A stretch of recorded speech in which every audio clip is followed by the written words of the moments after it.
for your business when you have a hard time. And so if you can increase advertising, you can bring more people to your product or your store or whatever it is, and they will keep you going.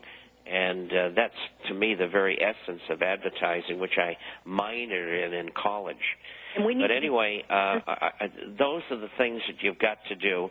The lady called from Maine, and Maine I'm very familiar with, having been a New Englander when I grew up, and spent lots of time in Maine. And I know that in communities that are sparsely inhabited like they are in Maine, it's very, very hard. So try not to go to the big chains and buy what you have to buy. Buy it locally from the small guy, and that will really help him.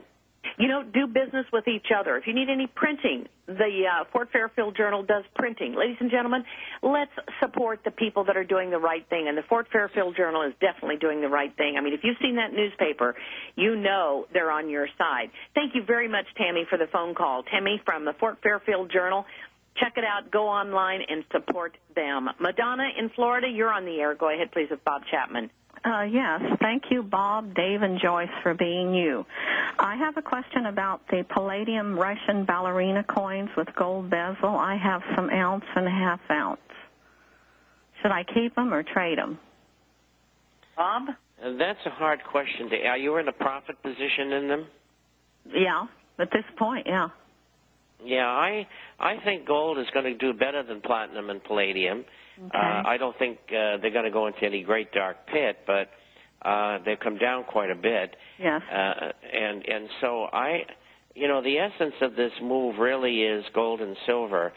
And I think, when the hyperinflationary aspects are over, it'll be gold alone. So just generally speaking, I would make the switch.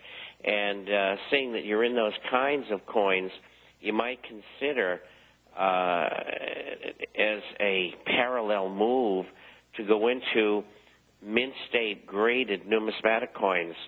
And I think they're going to be great performers, and I think that's something you should consider. Okay, right, thank you, Bob. I'll call Melody. Thank you for the phone call. Bob, let me ask you a question. This number of 750 that I've been saying, that when that happens, the market is irretrievable. I mean, it's gone. Do you agree with that or not? The S&P, when it drops to 750. When what drops to 750? The S&P. Oh, the S&P. I don't look at the S&P as closely as I do the Dow, but let me use the Dow, please.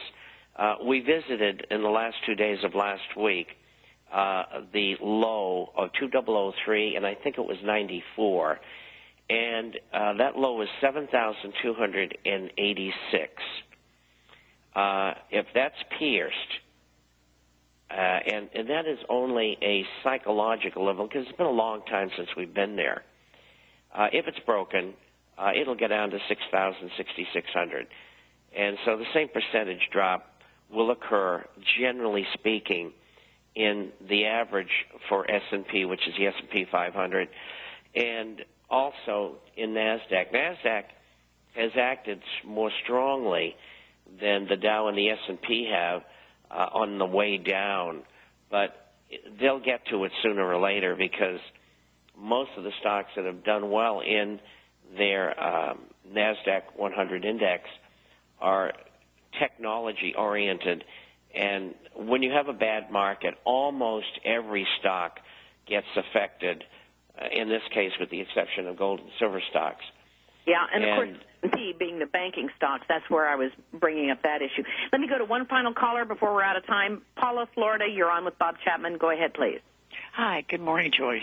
I just want to let Bob know that 40-something states now have already applied for their own sovereignty. They've already gotten the bills written, and some of them have already passed. Florida's in the process of doing it right now. And we're also talking about starting our own currency. We have gold here. There's gold all over the United States, so we're going to start mining some gold and, make our own currency. I think this is great. Thank you very much for the phone call. You should email me and send me whatever information you have on that.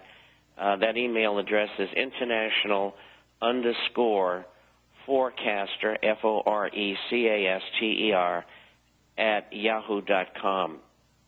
And we'll give it widespread dissemination. All right. Thank you very much for the phone call, Paula. And we are going to have to say goodbye to Bob Chapman, theinternationalforecaster.com, the website, theinternationalforecaster.com. Don't forget to put the E in it. Phone number is 877-479-8178, 877-479-8178. Thank you for joining us, Bob Chapman. Thanks for sharing all this questionable information to our listeners. Questionable from the standpoint we don't want to hear it. Thank you, Bob. Well, thank you, and I'll see you next week. Bye-bye. All right, very good. We got a break coming up. We're going to